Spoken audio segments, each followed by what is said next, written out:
The classroom was a bubble of quiet in the busy Starlight Academy. This was the third period class Xenopredation Studies. The students sitting at their desks were not human. They were from many different worlds in the galaxy. They had various shapes and colors. Some had delicate antennae on their heads. Others had smooth, shiny skin or large, dark eyes. A girl named Mi-young had skin that could softly glow when she felt strong emotions. Right now her glow was very dim. At the front of the room stood their teacher, Ms. Echa. She was a Vespian. She looked mostly like a human, but she had two large, iridescent wings folded on her back. They shimmered with colors like a soap bubble. She was a good teacher, kind but very serious about her subject. Today she looked more serious than usual. On the large wall behind her, a holographic screen was active. It showed a symbol of the Galactic Rangers, a group of brave explorers who visited new planets. The symbol was a silver circle with stars inside. "Class, please pay full attention," Ms. Echa said. Her voice was soft, but it had a nervous shake in it. "The footage you are about to see is official. It was recorded by a ranger on the planet Xylos. It is classified as a death world. This means the planet is very, very dangerous for most life forms. The creature you will see is the reason for that classification. We call it the Hunter." She pressed a button on her desk. The lights in the room dimmed. The ranger's symbol disappeared, replaced by a first-person view from a helmet camera. The video was a little shaky. It showed a landscape of twisted purple trees and dark red soil. The ranger was moving slowly, the sound of his breathing loud in the quiet classroom. Then they saw it. It moved so fast it was almost a blur at first. It was taller than a person. It had long, thin legs that ended in sharp points like spears. Its body was covered in a hard black shell that looked like polished stone. It had too many limbs, all of them moving with a terrible clicking sound. But the worst part was its head. It had no visible eyes, just a smooth, curved surface that ended in a mouth full of layers of rotating, needle-like teeth. A student near the front, a boy named Tae, flinched. His species had very sensitive hearing. He slowly raised his hands to cover the small, shell-like ears on the side of his head. He had a kind face, and right now it was full of worry. The hunter on the screen stopped moving. It tilted its head. Then it opened its horrifying mouth. The sound that came out was not a roar. It was a shriek. It was so high-pitched that it felt like a needle being pushed into the brain. It was an ultrasonic scream, designed to confuse and paralyze prey. In the classroom, the effect was immediate. Mi-young's soft glow flickered and went out completely. Another student with long, feathery antennae saw them droop down against his will. A girl with frills on her neck felt the frills tighten and flatten against her skin in fear. The sound was a physical attack. Back on the screen, the ranger reacted. A bright bolt of plasma fire shot from his weapon, missing the hunter as it leaped to the side with impossible speed. It was not just fast. It was smart. It used the strange purple trees as cover. The ranger fired again, and this time the hunter did something even more frightening. It used one of its scythe-like front claws to slice through a small flying drone that was helping the ranger. The drone sparked and fell to the ground in two pieces. The hunter let out another one of those piercing shrieks, closer this time. The footage ended abruptly, returning to the blank blue screen of the hologram. The classroom lights came back on. Nobody spoke for a long moment. The only sound was the quiet, shaky breathing of the students. They were all frightened. The image of the hunter and the memory of its terrible shriek were stuck in their minds. Ms. Echa took a slow breath, smoothing down her tunic with a hand that trembled just a little. She looked at her students, seeing their fear. It was the expected reaction. "As you can see," she said, her voice gentle but firm, "the hunter is a perfect predator. Its physical tools, the claws, the speed, are deadly. But its shriek is its key weapon. That sound is a biological marvel. It produces a frequency that directly attacks the nervous system of most known species. It causes confusion, fear, and muscle paralysis. It is, without doubt, one of the most effective hunting tools we have ever documented. It is the pinnacle of predatory evolution." She let her words hang in the air. The students slowly began to whisper to each other. "That was terrifying," Mi-young whispered, her bioluminescent spot still dark. "How can anyone survive that?" "The way it moved," another student said, his voice shaky. "It was like a shadow." Tae finally lowered his hands from his ears. "That sound. It felt like it was breaking my mind from the inside. I have never heard anything so awful." The entire class was in agreement. The hunter was the most frightening thing any of them had ever seen. It was the ultimate monster from a nightmare world. They talked about its claws, its teeth, and especially its shriek. That sound was the very definition of fear. But in the middle of all this fear, one student was different. She sat near the back, by the window. Her name was Gina. She was the only human in the class, an exchange student from Earth. To the others, she looked a bit simple. She had no antennae, no wings, no special frills or glowing spots. She had plain brown hair, warm skin, and two ordinary eyes. And right now, while everyone else was buzzing with nervous energy, Gina looked bored. She had watched the footage with a calm face. When the hunter shrieked, she hadn't flinched. She had just blinked. She found the sound to be high and annoying, like the screech of rusty metal. It was unpleasant, yes, but it didn't fill her with terror. It didn't make her want to hide. As Ms. HFYUniverse turned back to the hollow screen, pulling up a diagram that analyzed the sound frequency of the hunter's shriek, Gina felt a long day of classes catching up to her. She was tired. The room was warm. The low hum of the lights and the teacher's voice were soothing. She tried to fight it, but it was no use. Her mouth opened wide in a long, slow yawn. It was a deep, rumbling human yawn, completely out of place in the tense atmosphere of the classroom. The moment the sound left her, the quiet chatter in the room stopped. Every single student turned in their seat to look at her. Mi-young's spots flickered back on in surprise. Tae stared, his large eyes wide with disbelief. Even Ms. HFYUniverse paused her lesson and turned around. Her delicate wings gave a single sharp twitch. The silence in the room was now absolute and heavy. All the fear had been replaced by a single shocking question. How could anyone yawn at the hunter? The silence in the classroom was thick and heavy. It was the kind of silence that felt like a physical thing, pressing down on everyone. All eyes were locked on Gina. The human girl had just finished her yawn, her hand coming up to cover her mouth a little too late. She blinked slowly, her eyes looking a bit watery from the yawn. Then she realized the entire room was staring at her. For a moment, no one moved. No one spoke. The holographic screen at the front of the room was frozen on a colorful diagram. It showed the sound wave of the hunter's shriek, a jagged, terrifying line that spiked high and fast. Ms. HFYUniverse stood perfectly still beside it. Her face, usually calm and patient, showed a mix of surprise and disapproval. Her iridescent wings were held stiffly behind her. Gina felt her face grow warm. She knew that feeling. The humans called it blushing. She had not meant to be rude. The yawn had just happened. It had been a long day and the classroom was warm and the hunter's shriek had been so screechy. It was not a good excuse, but it was the truth. Ms. HFYUniverse was the first to break the silence. Her voice was quiet, but it cut through the room like a knife. "Gina," she said. The teacher's tone was very controlled. "Is the defense mechanism of a Class 12 predator boring you?" Gina shook her head quickly. "No, Ms. HFYUniverse, it's not boring." She tried to find the right words. Speaking in the common galactic language was still sometimes tricky. "It is just the sound." She gestured weakly toward the frozen diagram on the screen. "The sound is its primary weapon," Ms. HFYUniverse said, her voice a little sharper. "It induces paralysis and terror in 97% of known species." "I know," Gina said, her voice soft. "It is loud. I guess it is scary."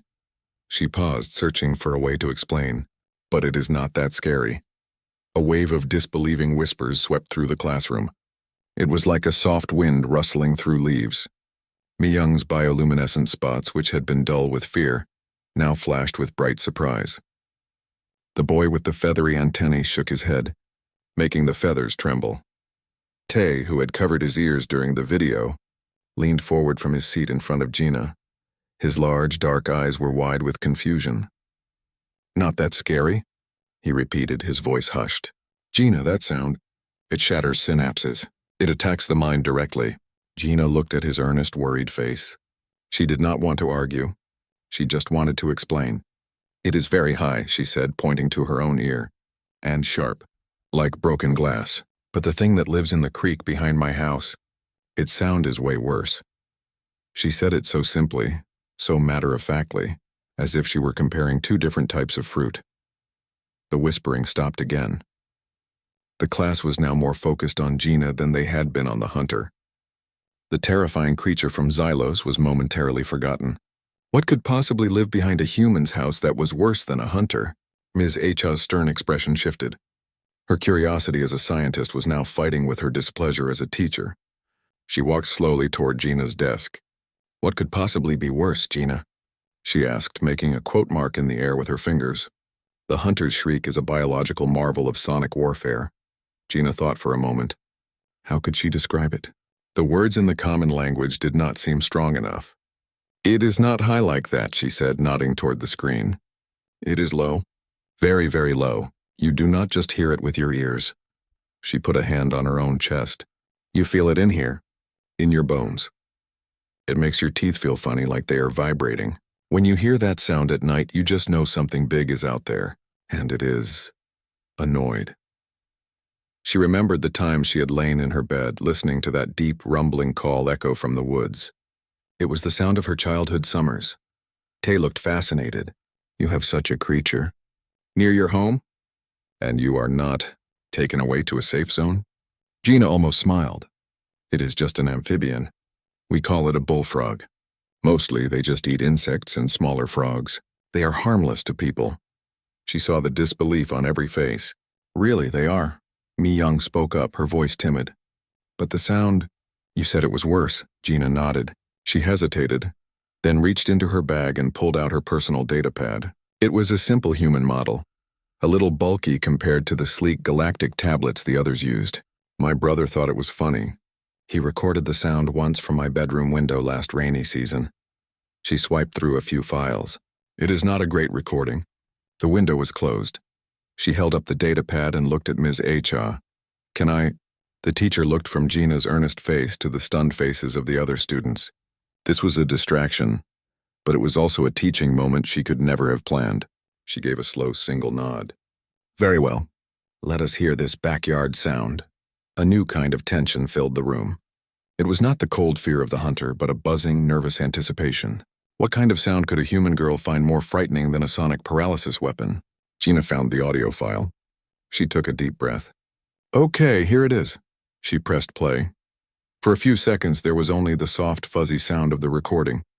They could hear the gentle rustle of leaves in a breeze. Then the chirping of many insects. It was a calm, nighttime sound. It was almost peaceful. Then it began. It started as a deep, guttural rumble so low it was more a vibration than a sound. It dipped down into frequencies that the classroom speakers struggled to produce. The rumble grew into a resonant, croaking bellow. It was not a short, sharp shriek. It was a long, drawn-out sound that seemed to fill the entire room with its presence. It was a sound of immense size and ancient power. It was the sound of a swamp, of deep, muddy water, and of something very large claiming its territory. The vibration from the speakers made the desks tremble slightly. The students did not just hear the sound. They felt it in their bodies. Mi Young gasped, and her light spots flashed erratically, turning a pale, sickly green. The boy with the feathery antennae felt his feathers stand straight up. Tay did not cover his ears this time. The sound was too low for that to help. He felt it in his chest, a deep, uncomfortable pressure that made it hard to breathe. It was a primal fear, completely different from the hunter's shriek. The hunter's sound was the fear of being chased and torn apart. This sound was the fear of being crushed, of being swallowed whole by something too big and old to care about you. Even Ms. Cha took an involuntary step backward. Her wings, which had been held stiffly, now clamped tightly against her back, a sign of deep distress for a Vespian. The sound was utterly alien to her, and it triggered a deep instinctual alarm. The recording ended. The bullfrog's call stopped, leaving only the gentle night insects before Gina stopped the playback. The classroom was once again utterly silent, but this was a different kind of silence. The fear from the hunter footage had been sharp and immediate. This fear was deep, slow, and heavy. It had settled into the bones of every student in the room. Tay was the first to find his voice. It was a dry, cracked whisper. He stared at Gina, his face full of a new, profound awe. "Gina," he breathed. What makes that sound?" The silence in the classroom felt different now. After the hunter's shriek, the silence had been shocked and fearful. Now, after the deep rumbling call from Gina's datapad, the silence was heavy with a new kind of awe. It was the quiet that comes after a sudden understanding that the world is much bigger and stranger than you thought. All eyes were still on Gina, but they were not looking at her with confusion or disapproval anymore. They were looking at her with something closer to wonder and a little bit of fear. Tay's question hung in the air, simple and direct. "What makes that sound?" Gina looked around at their faces.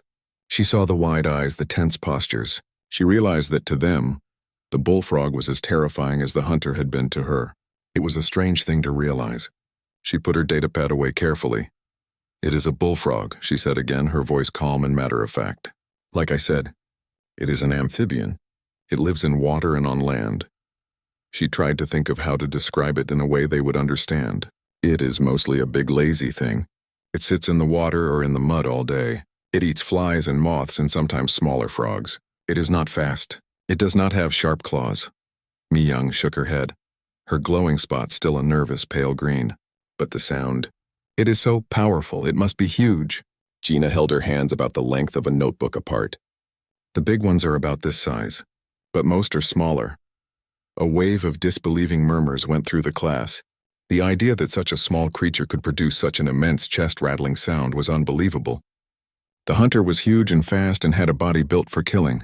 This frog sounded like a mountain, but was the size of a lunchbox. "That is not possible," a student with smooth blue skin said. "The sound wave requires a much larger resonance chamber." "The physics do not work," Gina just shrugged. She did not know the physics. She only knew the frogs. They have a special sac in their throat. It fills with air and makes the sound bigger. I do not know how it works exactly. It is just how they are. Ms. Acha had been quiet for a long time observing. She finally stepped away from the holographic screen. The diagram of the hunter's shriek was still there, but it seemed less important now. She looked at Gina, her head tilted. The stern teacher was gone, replaced by the curious scientist. "Gina," Ms. Acha began, her voice much softer than before. "You said this creature is harmless to humans. Is that true?" "Yes," Gina said with a firm nod. "If you try to pick one up, it might pee on you to get away. That is the worst thing it will do. Its sound is for talking to other frogs, not for hunting. To scare away rivals and to find a mate." The concept was so ordinary, so simple, that the class struggled to understand it. The most terrifying sound they had ever heard was not a weapon. It was just a way of saying hello or go away. It was a part of the background noise of a human world. Tay was trying to process it all. He looked from the frozen image of the multi-limbed, shrieking hunter to Gina's calm, ordinary face. "So, on your world," he said slowly, "this bullfrog is not a major predator. It is not something you fear?" Gina thought about it. "You get used to the noise. When you are trying to sleep, it can be annoying. But you are not scared of it. You know what it is." She then offered a small, thoughtful smile. "Now the coyotes that sometimes come out of the woods, their yipping and howling, can be a little scary if you are outside at night. Or the time a black bear and her cubs walked through our backyard. My mom made us go inside until they left. You have to be smart." "But the frog?" "No, the frog is just loud." She had said it so casually. Coyotes, black bears. These were just more names. More pieces of a puzzle that was becoming increasingly frightening to the alien students. The human girl was describing a world where monsters were just neighbors, where terrifying sounds were just a normal part of the evening. Ms. Acha walked back to the front of the room.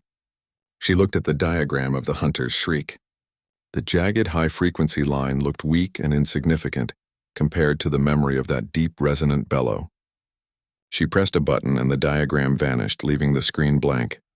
"The universe is a place of infinite variety," she said to the class. Her voice was thoughtful. "We have just witnessed something important. We judged a predator by our own standards of fear. The hunter's shriek is designed to affect a wide range of galactic nervous systems. It is, in its way, a general weapon." She turned and looked at Gina. "But life on Earth, it seems to have followed a different path, a path of extreme specialization. A creature that sounds like it can shake the stars but is in fact a small amphibian, a sound that would be a weapon for any other species, is for them just a song." The class was quiet, listening. They were no longer thinking about the lesson in the textbook. They were thinking about the lesson from the human girl. "Gina," Ms. Acha continued, "your world, Earth, it is classified as a death world. We use that term for planets with extreme gravity, hostile atmospheres, or rampant, aggressive predators. I think perhaps we have not fully understood what that means." Gina looked back at her teacher. She knew Earth was called a death world. It had always seemed a little dramatic to her. It was just home. It had its dangers, sure. You did not swim in the ocean where the great white sharks were. You did not walk in the tall grass where the rattlesnakes lived. You learned these things as a child, the same way you learned to look both ways before crossing a street. It is just normal for us, Gina said softly. That is the most frightening part, Tay whispered, but everyone heard him. The bell rang, signaling the end of the period. The sound was sharp and electronic, breaking the heavy mood in the room. Students jumped, startled by the normal sound after the strange lesson. Slowly, the students began to gather their things. They moved quietly, not talking much. They glanced at Gina as they walked out the door. They did not look at her like she was a weird exchange student anymore. They looked at her with a new kind of respect, mixed with a little bit of caution. Tay waited for Gina as she put her datapad back in her bag. "Gina," he said. "Thank you for sharing that." Gina looked at him. "It was just a frog, Tay." He shook his head, a serious look on his face. "No, it was not. You showed us that our scale of fear is small." He hesitated. Would you mind if I walked with you to the next class? I have more questions." Gina smiled a little. "Sure, okay." Ms. H.A. watched them leave. The classroom was empty now, silent except for the hum of the lights. She looked at the blank holoscreen. The Galactic Education Board would not be happy that she had deviated from the lesson plan. But she knew without a doubt that today her students had learned one of the most valuable lessons they ever would. They had learned that the quiet human girl from the death world was perhaps the most fascinating and formidable creature in the entire school. The walk to the next class was quiet. Tay walked beside Gina, his steps careful and light. He kept looking at her, then looking away as if he was not sure what to say. The hallway was filled with other students from many different species, all talking and moving to their next lessons. But around Gina and Tay there was a small bubble of silence. Finally, Tay spoke. His voice was soft. "Gina, can I ask you another question?" Gina nodded. "Sure. That sound? The bullfrog. You are really not scared of it?" Gina thought for a moment. "No, it is like being scared of thunder. The sound is loud and it shakes the house, but you know it cannot hurt you. The bullfrog is the same. It is just a sound." Tay considered this. His people were very sensitive to sound. To him, a sound was never just a sound. It was information. It was a warning or a welcome. A sound like the bullfrogs would be a declaration of war. "What about the other things?" he asked. "The coyotes? And the bears?" They turned a corner. Gina thought about how to explain. "Well, coyotes are like wild dogs. They are smart and they travel in groups. They are usually scared of people. But if you are small, or if you are alone at night, you should be careful. Their howls can make you feel lonely and a little scared. But you learn what to do. You make yourself look big, you make loud noises. You do not run." Tay listened, his large eyes wide. To him, the idea of confronting a pack of wild dogs was a nightmare. "And the bears?" he prompted. "Bears are bigger. Much bigger. If you see one, you have to be very calm. You back away slowly. You never ever get between a mother and her cubs. My family keeps our food locked away in a special container. So bears are not attracted to our house. We respect them. We are careful. But we do not hide inside all the time because they are there." She looked at Tay. "It is just life. You learn the rules." They reached the door to their next class, interspecies history. They found 2 seats together near the back. The teacher had not arrived yet, and the room was filled with the quiet chatter of students.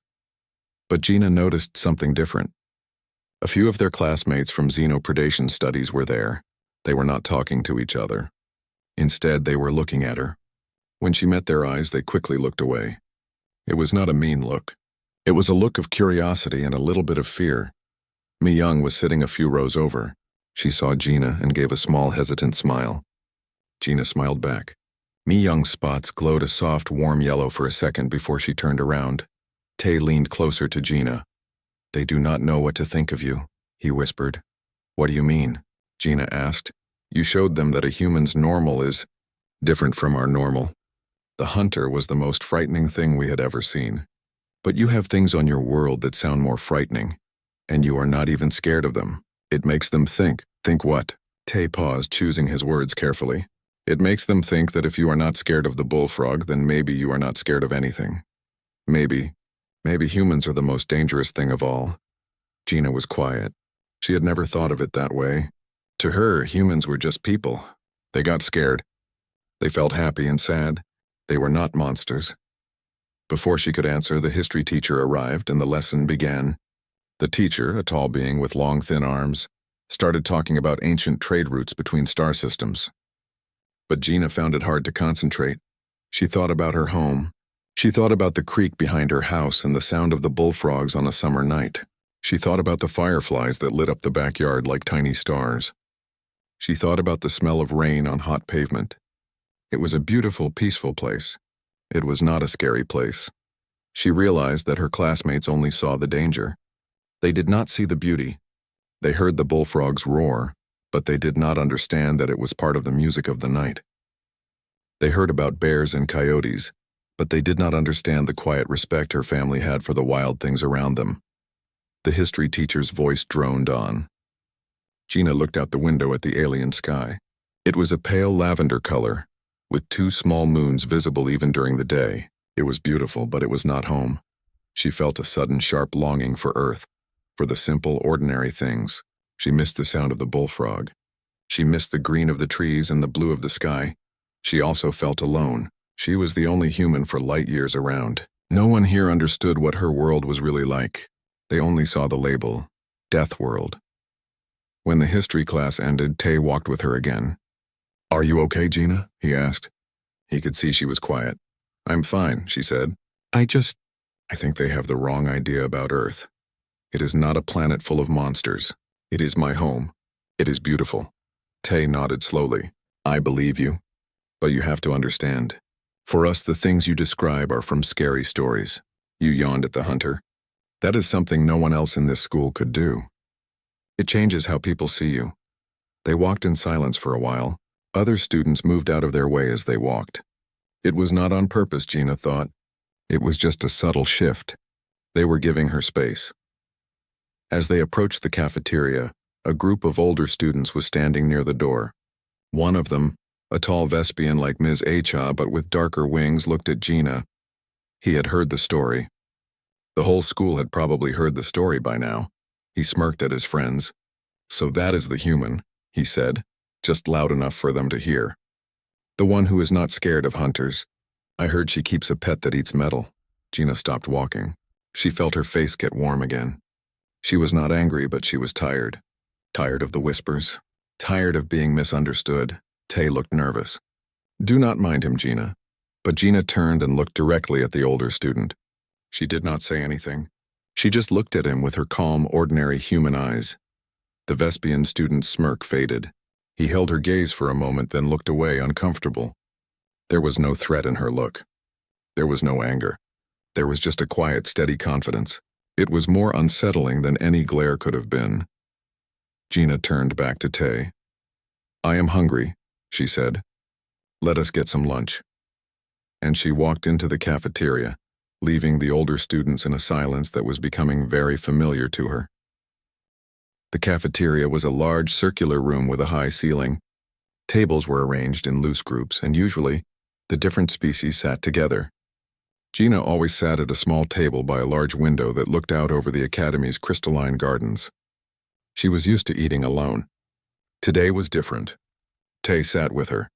He had brought a tray of his own food, a soft blue paste that smelled like flowers.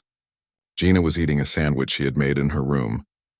The academy provided food for her, but sometimes she just wanted the simple taste of bread and the jam her mom had sent from Earth.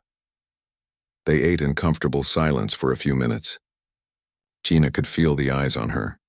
The story of the human girl who yawned at the hunter and played a terrifying sound from her homeworld was spreading. Whispers floated around the room like soft moths. Then a shadow fell over their table. Gina looked up. It was Mi-young. She was holding her tray tightly, her knuckles pale. Her bioluminescent spots were a nervous, flickering blue. "Hello," Mi-young said softly. Can I sit with you?" Gina nodded and gestured to an empty chair. "Of course." Mi-young sat down carefully. She did not look at her food. She looked at Gina. "I have been thinking about what you said in class," she began. "About your world. I have a question." "Okay," Gina said. You said you have to be careful, with the coyotes and the bears, and you have other dangerous things, I am sure. Mi-young paused, gathering her thoughts. So how do you live? How are you not always scared? My people, we come from a very safe world. We have no large predators. If we heard that sound you played, our whole colony would panic. We would think a planet cracker was coming. How can you be so calm? It was the question that had been hanging in the air all day. Gina put her sandwich down. She thought about it seriously. It was a hard thing to explain, I guess, because it is our home, she said slowly. We are part of it. The danger is part of the beauty. You cannot have one without the other. She looked out the window at the strange, beautiful alien plants. The forest is a dangerous place, but it is also the place where you find the most beautiful flowers. The ocean can be dangerous, but it is also full of wonderful, strange life. We learn from when we are very small. We learn to respect the danger, not to run from it. Tay was listening closely. Respect? Not fear? Fear is there, Gina admitted. But it is a smart fear. It tells you to be careful.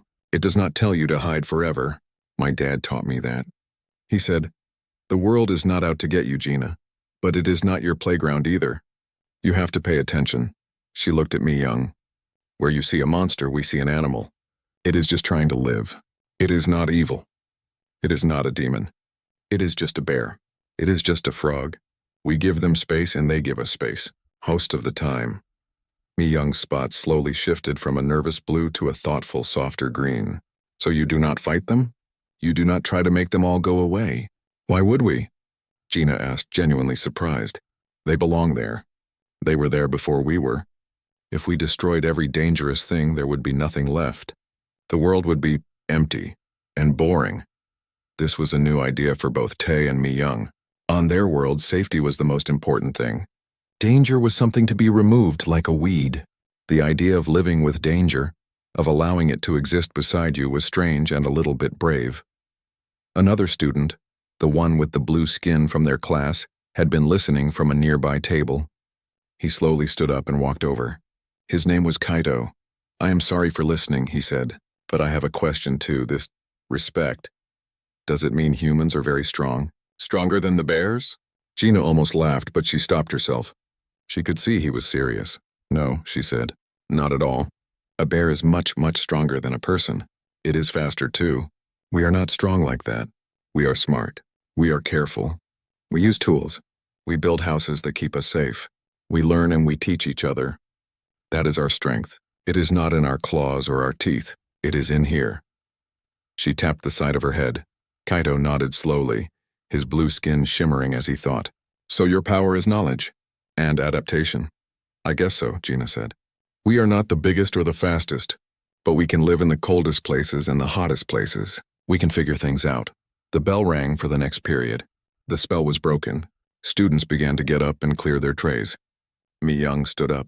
She gave Gina another small smile, this one warmer and less hesitant. Thank you, Gina, she said, for explaining. Kaito also nodded to her in a gesture of respect before he left. Tai and Gina were the last at the table. You see, Tay said. They are starting to understand. They are curious. Gina picked up her tray. I just do not want them to be scared of me. Tay looked at her. I do not think they are scared of you anymore, Gina. I think they are in awe of you. They walked out of the cafeteria together. The hallway did not feel as quiet as before. A few students nodded to Gina as she passed. It was a small thing, but it was different. She did not feel so alone anymore. Maybe she could not make them see the beauty of a firefly or the peace of a summer night, but she could help them understand that a death world was not a place of constant fear. It was a place of balance. It was a place of life in all its loud, dangerous, and wonderful forms. For the first time since the lesson, she felt a little bit of pride. Not because she was tough, but because she was from Earth.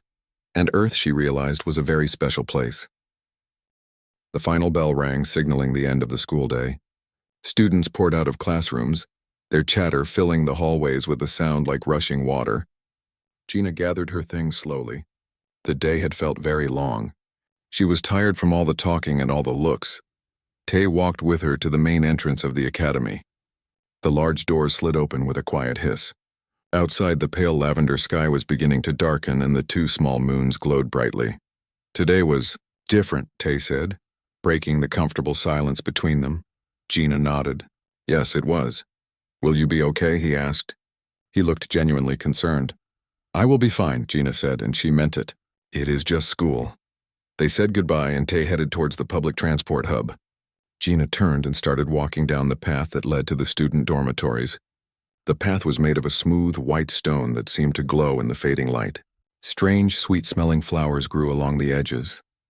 As she walked, she thought about her home. She thought about the big oak tree in her backyard and the tire swing her dad had hung from its strongest branch. She thought about the vegetable garden her mom tended and the way the tomatoes tasted warm from the sun. She thought about the sound of the crickets in the evening, a sound so constant you almost did not hear it until it was gone. She missed it. She missed it so much it felt like a physical ache in her chest. She reached her small room in the dormitory. It was neat and clean, but it did not feel like home. The walls were a plain soft gray. The furniture was simple and functional. The only personal things were a few photos on her desk. She dropped her bag on the floor and sat on her bed. She looked at the photos. One was of her family, all smiling on a beach. Another was of her dog, a golden retriever named Buddy. The last one was a picture she had taken herself. It was a close-up of a bullfrog sitting on a lily pad in the creek, its throat pouch inflated, ready to make its famous sound. She picked up that photo and smiled. It was just a frog, a grumpy, bug-eyed, completely ordinary frog. To her classmates, it was a monster. To her, it was a piece of home. She realized then that she would never be able to fully explain Earth to them. They would never understand the feeling of grass under your bare feet, or the smell of a forest after the rain, or the awesome sight of a lightning storm over the ocean. They would only ever hear about the dangers, the predators, the death world, but that was okay. She did not need to explain it all. Today she had shown them one small truth, that their greatest fear was to her just a background noise, and in doing that she had changed the way they saw her and maybe just a little, the way they saw the universe. She was not a monster. She was not a weapon. She was just a girl from a world that was a little bit wilder, a little bit louder, and a lot more beautiful than they could imagine. She put the photo back on her desk. She felt a sense of peace settle over her. The loneliness was still there, but it was not as sharp. She had made a friend in Tai. Mi Young had been kind. They were starting to see her as a person, not just as a human. The next day, when Gina walked into xenopredation studies, the room did not go completely quiet. There were still whispers, but they were softer. A few students, including Mi Young, smiled at her. Tay waved her over to sit next to him. Ms. Acha stood at the front of the room. The holoscreen was on, but it was blank. "Good morning, class," she said. Her voice was calm and warm. "Yesterday we had a very interesting discussion that was not on the lesson plan." She looked directly at Gina, and her eyes held a glint of respect. "We talked about fear, and we talked about perspective." She began to walk between the desks. "The galaxy is a very big place. It is easy to think that our way is the only way, that what frightens us should frighten everyone. But life is diverse, it adapts. On a world with many predators, a species might become very fast or very good at hiding. Or," she said, pausing by Gina's desk, "it might develop a different kind of strength. A strength of mind, a resilience that allows it to live with danger, not in constant fear but in a state of aware coexistence." She returned to the front of the room. The hunter from Xylos is a magnificent and terrifying predator. But it is not the only standard by which we should measure the universe. Remember that. The most frightening thing is not always the thing with the sharpest claws. Sometimes it is the thing that does not flinch. She did not play the hunter footage again. Instead, she began a new lesson on symbiotic relationships. The class moved on, but something had changed. At lunch, Gina went to her usual table by the window. A moment later, Tay joined her. Then, to her surprise, Mi Young came and sat down too. Then Kaito, the blue-skinned student, came over with his tray. "Can we join you?" Kaito asked. Gina nodded. Sure, they ate together. They did not talk about hunters or bullfrogs. They talked about their favorite foods and about a music concert that was happening in the city next week, and about how hard the math homework was. It was normal. It was just a group of friends having lunch. Gina listened to them talk and laugh. She looked out the window at the alien sky. It was still a pale lavender and the two moons were still there. It was not Earth. It would never be Earth. But for the first time since she had arrived at Starlight Academy, It started to feel a little bit like a place she could belong. She was still the girl from the death world, but now she was also just Gina, and that was enough.